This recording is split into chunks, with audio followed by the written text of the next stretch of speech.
So you've built a prolific career in music education, creative program building, and community engagement too. And you were recently appointed the inaugural Judith and Stuart Colton Director of the Tanglewood Institute, or Tanglewood Learning Institute, which is part of the Boston Symphony Orchestra. So congratulations on that. Can you tell us a bit about what the Tanglewood Learning Institute does? And how did you first become interested in administrative work for music programming and music education? Sure. So I'll start with the first question about the Tanglewood Learning Institute. It was created not that long ago, as you mentioned, to help adults unleash their curiosity when it comes to music of all kinds and the way in which music and arts and science and nature and anything that we can connect to music, the way they work together. And I like to think of myself as having survived curiosity since the 1970s. And so it's been a good match in terms of my experience, my interest in discovering new ways to connect people with the arts, and the Boston Symphony Orchestra, Tanglewood, and the brand new Lindy Center for Music and Learning, where I'm broadcasting from today. Great, that's great.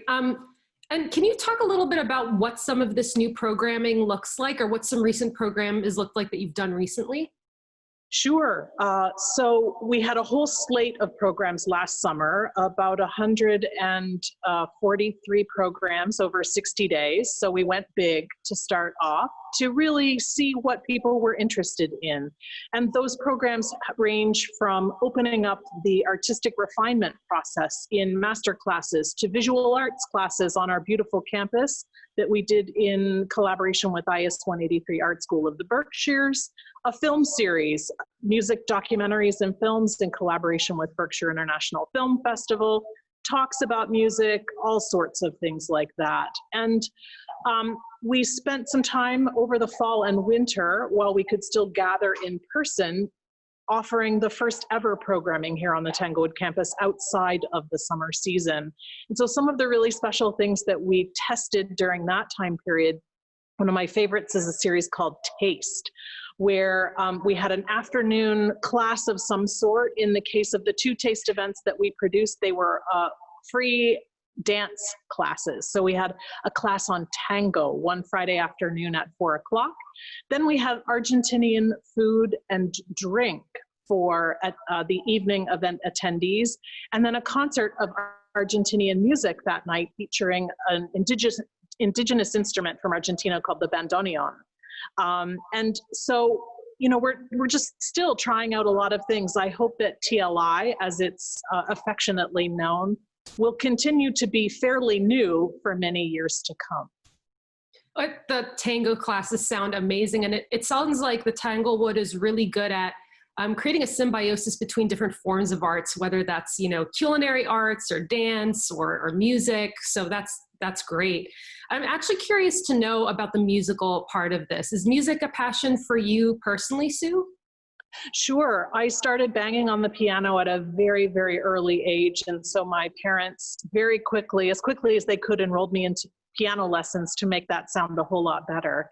And I had planned on a career actually as a performing artist, a clarinetist and pianist, but I injured myself. And that's okay, because there are lots of great pianists and clarinetists who, could carry on without me doing that kind of work. And I went sideways a little bit, actually, worked in opera for a couple of decades. And I did many things there. I was an opera stage manager, which is like the air traffic controller for those big theatrical shows. And then when I was in Houston at the Houston Grand Opera, I sidestepped again, if you will, into a very large-scale commissioning program to create new works based on the stories of people who live in Houston today.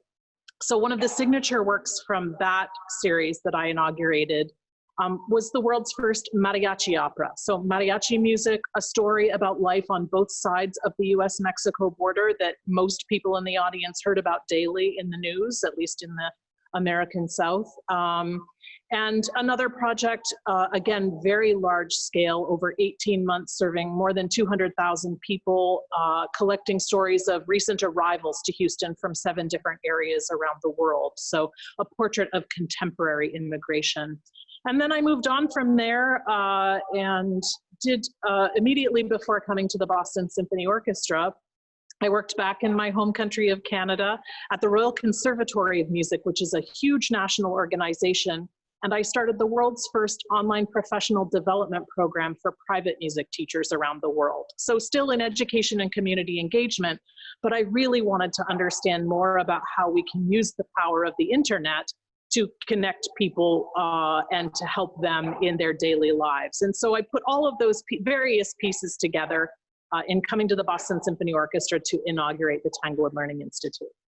So Sue, you said that you've done online programming that you've developed for the first time in Toronto, and you've also talked about Houston. And this is really interesting because Houston's become one of the new centers, at least in the United States, if not globally, for this high rise in new viral infections of COVID-19 or the coronavirus. And I'd wanted to ask you about the impact of this pandemic on your work. And I'm kind of wondering, as COVID-19 sort of spreads across the US and comes in waves, a lot of institutions like colleges and universities are switching to online learning platforms for the coming fall semester. I know that Houston is also a major center for the live performing arts like ballet and opera. You've talked about your work in Houston. I know that the Tanglewood set out to develop in-person and online programming back in the summer of 2019 before the pandemic began spreading across the globe. So I'm wondering, how do you think the Tanglewood is especially equipped to develop virtual programming for concerts and musical programs? And what changes do you see in the near future for the Institute? Sure. I think that through what wasn't necessarily 100% intended, but certainly greatly beneficial at exactly the right time.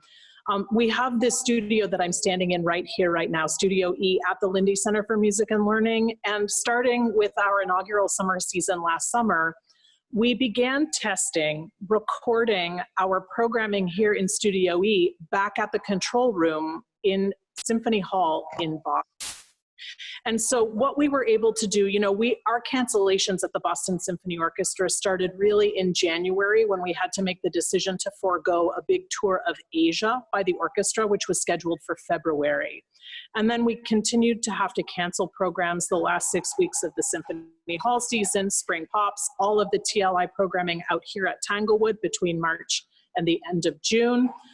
And so the Tanglewood summer season was the first where we really decided to adjust and offer a completely online suite of programs to replace what we had intended to deliver here in person in the summer. Now that meant a few things. It meant that we needed to prepare the studio that I'm standing in as a film studio instead of what is typically an in-person environment. And luckily it's a very flexible space, so the audience seating actually can just automatically retract into a wall. We brought in additional robotic cameras and even more high quality audio capture equipment. So we were able to record all of the summer recitals and concerts right here where I'm standing over the course of 3 weeks in late June and July. The TLI programming for this summer, also intended to be primarily in person when we put it on sale last November, we were really easily able to adjust and to offer about 50% of what we had planned for the in-person summer online. That meant investing in some new cloud-based technology, which allows us to feed camera-enabled devices across a platform that is much more high quality than Zoom for all of the interviews and lectures that we've recorded. It has increased, of course, all of the post-production time, which you and your team know well. But when we do an in-person event here, we really don't do post-production. It just is what it is when it's live. But we feel very fortunate that both the musicians of the Boston Symphony Orchestra, some of the many superstar soloists who we feature here, were able to drive from New York up and back in one day to record here so that nobody was staying overnight. And that we were able to put this entire package together that really has been quite a lot. We have online programming almost every day of the week in the months of July and August, much of it for free, some of it behind a paywall. And we're really learning as we go at the Boston Symphony Orchestra. It was a very quick adjustment to take everything online. And I would say that with respect to the vision for TLI to have a significant online component when the Institute was established, it really just accelerated that timeline for us. And what I'm looking forward to in the future, and I think many of my colleagues at the BSO are as well, is as we're able to restart in-person concerts and programming, what we will continue to produce online to complement that. Certainly we can continue to provide a lot of meaning and context, and one of the great things about going online is that travel is no longer a barrier for anyone to come to Tanglewood. So, you know, you don't run out of hotel rooms, as hard as it is for the hospitality industry here in the Berkshires, and we know that they've taken what feels like a critical hit with the cancellation of all of the performing arts out here in the Berkshires this summer. But we're thrilled to be able to welcome audiences around the world to this campus and to our programming as a result. Yeah, it's like with all the different sacrifices that have come with the pandemic also comes other opportunities like increasing accessibility.